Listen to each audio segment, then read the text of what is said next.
students, this is Surbhi Tiwari and you are watching your favorite educational channel Magnet Brains. Well, हम start करने जा रहे हैं chapter number 8 जिसका नाम है wind, storms and cyclones. Well, आप ये सोचेंगे कि ये जो टॉपिक है ये तो हमने हमारे ज्योग्राफी में पढ़ लिया है, तो फिर यहाँ साइंस में इसका क्या काम है। वेल, आपको तो पता ही है कि साइंस जो है ना वो हर एक जगह है, ठीक है। कोई भी चीज़ बिना साइंस के बनी ही नहीं है। तो ज्योग्राफी हो या फिर आपका हिस्ट्री हो, हर चीज़ में कुछ ना कुछ साइंस छुपा हुआ है। तो हो सकता है कि आप सभी ने विंड के बारे में, स्टॉर्म्स के बारे में और साइक्लोन्स के बारे में पढ़ा हुआ हो, लेकिन इसके पीछे साइंस क्या है, चलिए ये जानते हैं। तो वेल, चाहे मैं विंड बोलूं, चाहे मैं स्टॉर्म बोलूं, चाहे मैं साइक्लोन बोलूं, आप जब इन तीनों शब्दों के बारे में या इन तीनों वर्ड्स के बारे में सुनते हैं तो सबसे पहले आपके दिमाग में क्या आता है, जरा सोचिए। सबसे पहले आपको बहुत तेजी से चलती हुई हवा दिखना शुरू हो गई होगी, ठीक है। जैसे मैं विंड बोल रही होंगी तो आपको ऐसी सारी पिक्चर्स आपको दिखना शुरू हो गई कि बहुत तेजी से हवा चल रही है, जिससे पेड़ हिल रहे हैं, कहीं पर आपका कोई, अगर आपने सामान रखा हुआ है, बाहर क्लोथ्स है तो वो उड़ रहे हैं, आसपास आप देखते हो कि कचरा भी बहुत तेजी से उड़ना शुरू हो जाता है, ठीक है। अगर स्टॉर्म्स की बात करें तो आपको क्या दिखाई देने लगा होगा। स्टॉर्म्स जैसे ही मैंने बोला है तो आपके मन में सबसे पहले आपको एक पिक्चर दिखी होगी कि बहुत तेजी से बिजली चमक रही है और तेज तेज हवाएं चल रही है। साइक्लोन्स की मैं बात करूं तो साइक्लोन आपने कई बार न्यूज़पेपर में पढ़ा होगा, तो आपको कैसी पिक्चर दिखती है कि हवा की वजह से तहस नहस हो चुका है आसपास का जगह, कैसे ट्रांसपोर्टेशन सिस्टम खराब हो गया, कहीं पर आपका घर उड़ गए हैं या फिर इतना तेजी से पानी आया है कि लोगों के घर डूब गए, ठीक है। तो ये सारी इमेज आपको कब दिखती है, जब आप साइक्लोन वर्ड को सुनते हैं। तो इन सभी में एक कॉमन चीज है विंड। तो भाई इस चैप्टर में सबसे पहले हम क्या पढ़ेंगे इसको जान लेते हैं। तो जैसा मैंने आपको बोला, हम सबसे पहले तो जानेंगे कि हमारी विंड क्या होती है, विंड के क्या क्या इफेक्ट्स होते हैं और ये जो स्टॉर्म्स हैं वो क्यों आ जाते हैं, साइक्लोन जो है उनके पीछे साइंस क्या है, इसके बारे में हम इस पूरे चैप्टर में पढ़ेंगे। तो फटाफट से एक रिव्यू करवा देती हूं कि मैं आपको क्या क्या पढ़ाऊंगी। तो वेल, साइंटिफिक तरीके से हम चीजें पढ़ेंगे। तो सबसे पहले हम ये जानेंगे कि एयर क्या है, ठीक है, एयर किस तरह से प्रेशर को एक्सर्ट करती है। इसके बाद हम ये पढ़ेंगे कि भाई जो एयर है वो हीटिंग के इफेक्ट से किस तरह से एक्सपांड होती है, ठीक है। और बहुत सारी चीज़ें पढ़ाएंगे जैसे wind currents and generated due to the uneven heating on the earth, कि अर्थ पे हीटिंग अनइवन क्यों होती है, इसके बारे में मैं आपको बताऊंगी। साथ ही साथ थंडर स्टॉर्म्स क्या होते हैं, साइक्लोन क्या होते हैं और ये कैसे डेवलप हो जाते हैं, इसके बारे में हम आपको इस पूरे चैप्टर में बताने वाले हैं।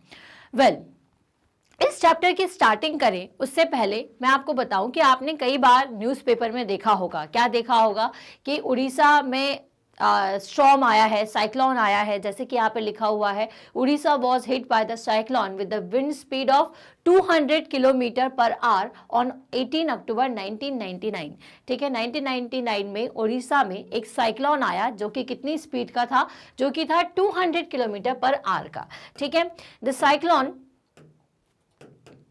The cyclone smashed 45,000 houses making 7 lakh people homeless, ठीक है। इतने सारे हाउसेस वहाँ पर क्या हो गए कि उस साइक्लोन की वजह से ख़त्म हो गए थे, जिसकी वजह से इतने सारे लोग जो है वो अपने घर से दूर हो चुके थे या उनके घर पूरी तरीके से डिस्ट्रॉयड हो चुके थे।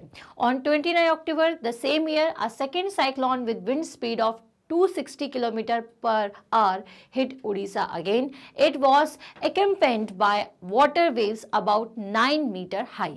ठीक, अब ये सारी जो न्यूज़ेस हैं साइक्लोन से रिलेटेड, ये आप कई बार न्यूज़पेपर में पढ़ते हैं, ठीक है, कि साइक्लोन इतनी तेज़ी से आता है कि एक पूरे शहर को तबाह कर देता है, राइट। तो ये साइक्लोन जो है, ये वर्ड तो हम आगे डिस्कस करेंगे ही, लेकिन ये जो साइक्लोन है ये कहीं ना कहीं जुड़ा हुआ है विंड से, एयर से, ठीक है। और ये सारी चीज़ें जो है वो स्टॉर्म से भी कहीं ना कहीं रिलेटेड हैं। तो हम बारी बारी से एक पॉइंट वाइज पॉइंट स्टार्ट करते जाएंगे। सबसे पहले जैसे हम समझेंगे कि विंड एक्चुअल में क्या होती है। ठीक है, तो विंड के बारे में अगर मैं आपको बताऊं तो विंड क्या है, कुछ नहीं है, एक मूविंग एयर है। मूविंग एयर मतलब क्या, अब आप ये समझिए। देखिए, हम रहते हैं अर्थ पे, अर्थ मतलब जिसमें एटमॉस्फेयर है, हमारे आसपास एटमॉस्फेयर है, वैक्यूम है। ठीक है, तो वेल एटमॉस्फेयर का मतलब क्या होता है, एटमॉस्फेयर का मतलब ये होता है कि जहां पर बहुत सारी गैसेस का मिक्सचर हो, उसी से क्या बनती है, वही सारी चीज गैसेस क्या कहलाती हैं, एयर कहलाती हैं। क्लियर। तो जब एयर जो है या फिर ये जो गैसेस जो हैं वो एक जगह से दूसरी जगह तक ट्रेवल करती है ना, या फिर मूव करती हैं, तो उसको हम विंड कहना शुरू कर देते हैं। अब ये जो मूवमेंट है वो कैसे होता है, चलिए इस बारे में थोड़ा सा अपन डिस्कस कर लेते हैं। तो विंड कहें या एयर कहें, ये सभी क्या है, एक तरीके की एनर्जी है। ठीक है, जैसे एनर्जी का मतलब क्या होता है, मैंने आपको बताया, जो एक जगह से दूसरी जगह पर ट्रांसफर होती है या एक फॉर्म से दूसरे फॉर्म में ट्रांसफॉर्म होती है। ठीक है, तो वेल विंड एनर्जी क्या है, जो कि एक जगह से दूसरी जगह आए। अब जैसे मैंने आपको बताया था कि हीट कैसे ट्रांसफर होती है, हीट भी एक एनर्जी है जो कि ज़्यादा गर्म ऑब्जेक्ट से ठंडे ऑब्जेक्ट की तरफ जाती है। ठीक है, मतलब जहाँ ज़्यादा हीट है वहाँ से कम हीट की तरफ जाती है। उसी तरीके से ये जो विंड एनर्जी है, या फिर ये जो आपकी विंड एयर, या फिर आप जो विंड के बारे में बात करें, तो ये भी कहाँ से कहाँ फ्लो होती है, तो ये फ्लो होती है हाई प्रेशर से लो प्रेशर की तरफ। अब क्या वर्ड मैंने यूज कर लिया यहाँ पर, प्रेशर। ठीक है, तो प्रेशर एक्चुअल में क्या है, किसी भी चीज पर एक तरीके से फोर्स लगाना। ठीक है, तो हाई प्रेशर क्या होता है और लो प्रेशर क्या होता है, चलिए अब इसकी कहानी को समझते हैं। तो वेल याद करिए कि मैंने आपको लैंड ब्रीज और सी ब्रीज के बारे में बताया था। अब हाई प्रेशर क्या है और लो प्रेशर क्या है, ये चीज कैसे समझोगे, तो वेल देखिए, हवा कैसे बहती है, हाई प्रेशर से लो प्रेशर। अब सन की एनर्जी हमारी पूरी अर्थ पर अनइवनली डिस्ट्रीब्यूटेड है। अनइवनली डिस्ट्रीब्यूटेड का मतलब क्या होता है, कहीं पर तो सन की एनर्जी बहुत ज़्यादा जा रही है, मतलब बहुत ज़्यादा हीटअप हो रहा है, कहीं कहीं पर क्या हो रहा है कि थोड़ी कम एनर्जी जा रही है, तो वहाँ पे जो सरफेस है या फिर वहाँ का जो आसपास का एरिया है वो थोड़ा कम गर्म होता है। ठीक है, अब हमने जब सी ब्रिज और लैंड ब्रिज आपको बताया था, तो हमने आपको बताया था कि जब सन की एनर्जी सरफेस पे पड़ती है, तो क्योंकि लैंड एरिया जल्दी गर्म हो जाता है as compare to sea area के। सी मतलब जिसमें पानी है, पानी को गर्म होने में थोड़ा वक्त लगता है, सरफेस जो है वो जल्दी हीटअप हो जाती है। उसके हीटअप होने की वजह से वहाँ पर जितनी भी एयर है ना वो जल्दी गर्म हो जाएगी। गर्म हो जाती है तो क्या होता है, जब एयर गर्म होती है तो वो थोड़ी हल्की हो जाती है और ऊपर की तरफ उठना शुरू हो जाती है। ठीक है, तो वहाँ पर क्या होता है कि जब सरफेस की जो एयर है वो ऊपर चली जाती है तो वहाँ की जगह हो जाती है खाली। खाली मतलब वहाँ पर एयर नहीं, वहाँ वैक्यूम क्रिएट हो चुका होता है।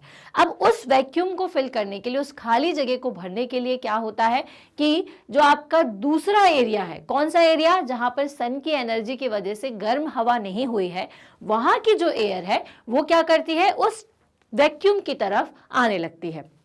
ठीक है, तो भाई हाई प्रेशर से जहां पर हवा का दबाव ज्यादा था, वहां से जो हवा है वो कहाँ आने लगती है, आपके लो प्रेशर की तरफ। तो इस तरह से विंड कहाँ से कहाँ बहना शुरू गई, हवा कहाँ से कहाँ आना चालू हो गई, हाई प्रेशर से लो प्रेशर की तरफ, मतलब जहां पे वैक्यूम था वहां की तरफ आना शुरू हो गई। तो भाई इसी के मूवमेंट से जो हवा चलती है उसको अपन विंड कहते हैं। तो wind is nothing but moving air.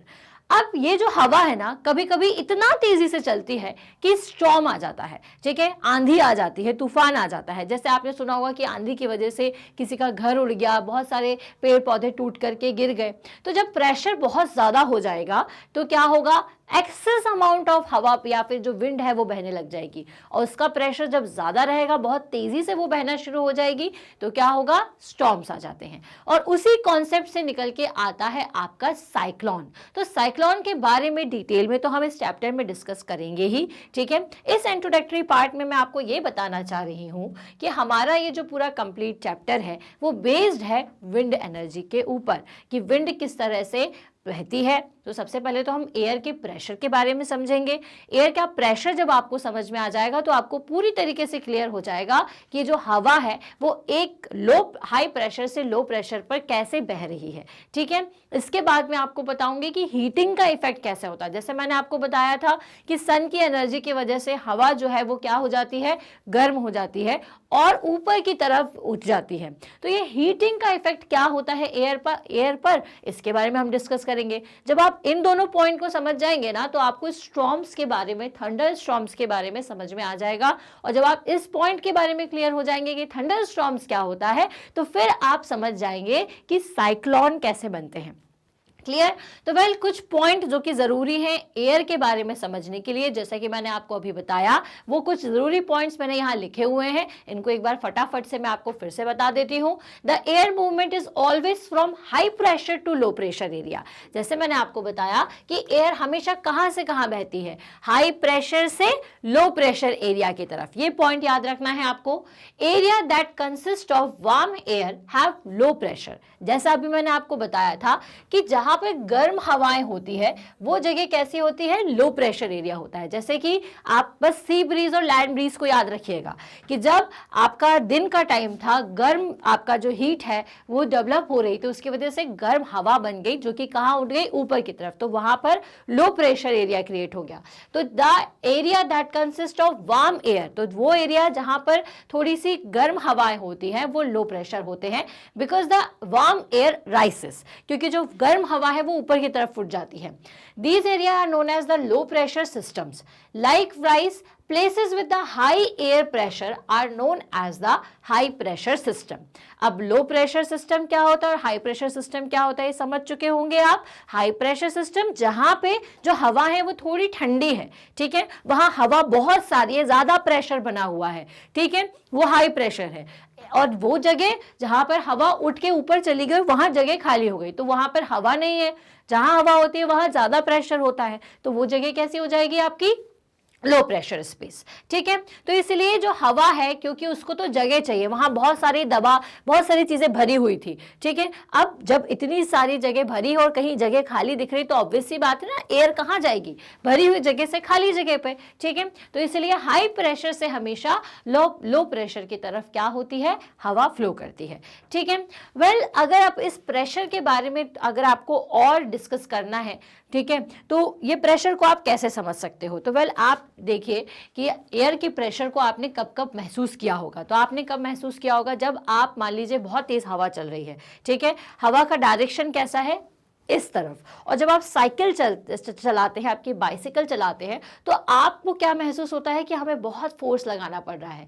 क्यों फोर्स लगाना पड़ता है, क्योंकि बहुत तेजी से हवा आ रही, मतलब वहां से आने वाला जो प्रेशर है ना वो आपके ऊपर अपोजिट वर्क कर रहा है, ठीक है, आप अपोजिट वर्क कर रहा है, इसलिए वजह से आपको और ज्यादा मेहनत लग रही है किस चीज में, बाइसिकल को चलाने में, ठीक है।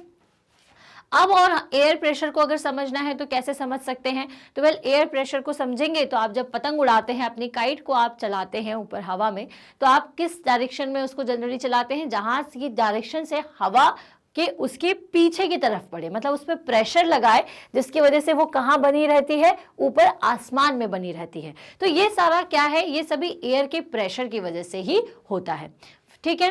So when warm moist air over the ocean rises upward from near the surface, a cyclone is formed. Well, इस पॉइंट को हम जब साइक्लोन आपको बताएंगे तो आपको क्लियर होगा कि यही जो हवा है, गर्म हवा है, वो आपके सरफेस के आसपास जब क्रिएट हो जाती है तो किस तरह से साइक्लोन क्रिएट होता है। When the air rises up and away from the ocean surface, it creates an area of lower air pressure below. ठीक है, ये हम अभी डिस्कस कर चुके हैं कि जब हवा जो है वो ऊपर की तरफ उठ जाती है तो वहां पर एक lower area air pressure create हो जाता है। अब ये तो हम साइक्लोन के बारे में पढ़ेंगे। स्टॉर्म क्या होगा, अ storm is disturbed state of environment creating severe weather condition mainly high speed winds। अगर आपको कोई बोले कि स्टॉर्म क्या होता है, आप कैसे बताएंगे, तो भाई हमारे इन्वायरमेंट में तो हवा चलती ही रहती है, हमारा जो इन्वायरमेंट है उसमें बारिश तो होती ही रहती है, लेकिन इसका डिस्टर्ब्ड फॉर्म मतलब ऐसा फॉर्म जिसकी वजह से कोई सीवियर चीज क्रिएट हो जाए, जैसे कि बहुत ज्यादा हवा चलने लग जाए, तो उस वजह से क्या होगा, हमारी चीजें डिस्टर्ब होने लगेगी, हमारे आसपास का जो जगह है उसमें कुछ चेंजेस होने लगेंगे, ट्रीज टूट जाती हैं, घर आपके आप देखते उड़ जाते हैं, एनिमल्स को दिक्कत होना शुरू हो जाती है, हवा में वो भी उड़ना शुरू हो जाते हैं। तो जब ऐसी सीवियर कंडीशन हो जाए तो उसे हम क्या कहते हैं, स्टॉर्म कहते हैं, ठीक है। तो जनरली जो स्टॉर्म्स होता है उसमें हवा ही सबसे ज्यादा तेजी से चलती है। A thunder storm is a storm with sound and lightning and typically also heavy rain or hail. Well, thunder storm क्या होता है? जिसके अंदर क्या होती है, बहुत ज्यादा साउंड हो, बहुत ज्यादा लाइटनिंग हो, उसे आप थंडर स्टॉर्म कहते हो। ठीक है, तो वेल आप देख रहे होंगे कि हमने कोई भी चीज अगर डिस्कस की है तो वो बिना एयर को समझने के बिना हमें समझ में नहीं आएगी। तो वेल, जो नेक्स्ट क्लास में आपको बताऊंगी तो सबसे पहले मैं आपको यही बताऊंगी कि एयर प्रेशर क्या होता है। एयर प्रेशर के बारे में हम सबसे पहले समझेंगे और इसके बारे में हम और क्या क्या चीजें डिस्कस करने वाले हैं, एक बार हम आपको और पॉइंट्स बता देते हैं। जैसे thunder storms developed in hot and humid area. जब अपन थंडर स्टॉर्म्स के बारे में पढ़ेंगे तो मैं आपको बताऊंगी कि किस तरह से हॉट और ह्यूमिड एरिया में ये थंडर स्टॉर्म बनता है। Cyclone is formed when warm and moist air near the ocean surface rises upward. When air rises away from the ocean surface, it generates a low pressure zone beneath it. ये सारे point तो अभी मैं आपको discuss कर ही चुकी हूँ।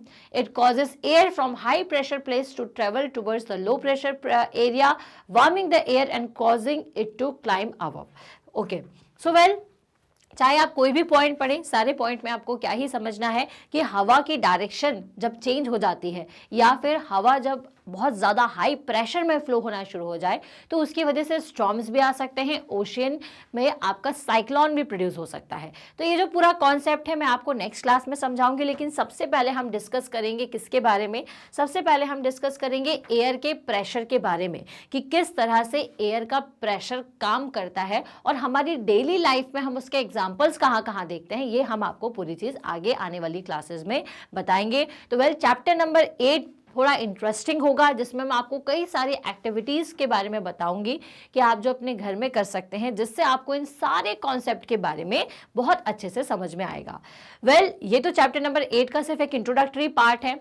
आपको मैं आगे आने वाली क्लासेस में बताऊंगी साइक्लोन के बारे में, साइक्लोन के अलावा हम स्टॉर्म्स कैसे बनते हैं और एयर के बारे में कंप्लीट डिस्क्रिप्शन जो भी मेरे नेक्स्ट वीडियोस होंगे उसमें मैं आपको बताऊंगी।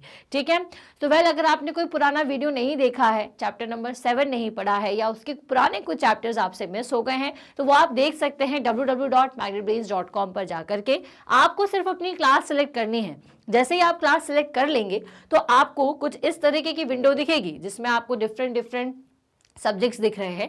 जो भी सब्जेक्ट पढ़ना है जस्ट उस पर वॉच नाउ करें। जैसे ही आप वॉच नाउ करेंगे ना तो क्या दिखेगा आपको? एक और स्क्रीन जिसमें नीचे सारे चैप्टर्स दिए हुए हैं। तो जो भी चैप्टर पढ़ना है जस्ट उस पर क्लिक करें। क्लिक करते साथ ही वीडियो ओपन हो जाएगा। वीडियो को पूरा देखिए, अगर समझ में आ रहा है तो लाइक करिए और पूरा जरूर देखिए, तभी आपको कोई भी टॉपिक क्लियर होगा। लाइक करिए, कमेंट करके बताइए, अगर कोई डाउट है तो भी वो आप कमेंट सेक्शन पे लिख सकते हैं। वेल, इस वीडियो को अपनी सेम क्लास के स्टूडेंट्स के साथ तो शेयर करिए ही, साथ ही चैनल के बारे में अपने उन दोस्तों के साथ भी शेयर करिए जो कि आपसे किसी दूसरी क्लास में हो, शायद हो सकता है बड़े हों या छोटे हों, क्योंकि हमारे पास किंडरगार्टन से लेकर के क्लास 12 तक की सभी क्लासेस के ऑनलाइन वीडियो लेक्चर्स अवेलेबल हैं, वो भी 100% फ्री। चैनल को सब्सक्राइब करें ताकि जो भी रिसेंट अपडेट है रिलेटेड टू योर क्लास या फिर हमारे जो भी नए कोर्सेज स्टार्ट हो रहे हैं वो सभी आपको तुरंत मिल जाए। वेल, मैं मिलूंगी मेरे नेक्स्ट वीडियो में जिसमें हम चैप्टर नंबर 8 को स्टार्ट करेंगे। सबसे पहले टॉपिक पढ़ेंगे एयर प्रेशर क्या होता है। ठीक है, तो मिलती हूं मैं उस वीडियो में। Till then, stay happy, stay healthy. Thank you so much.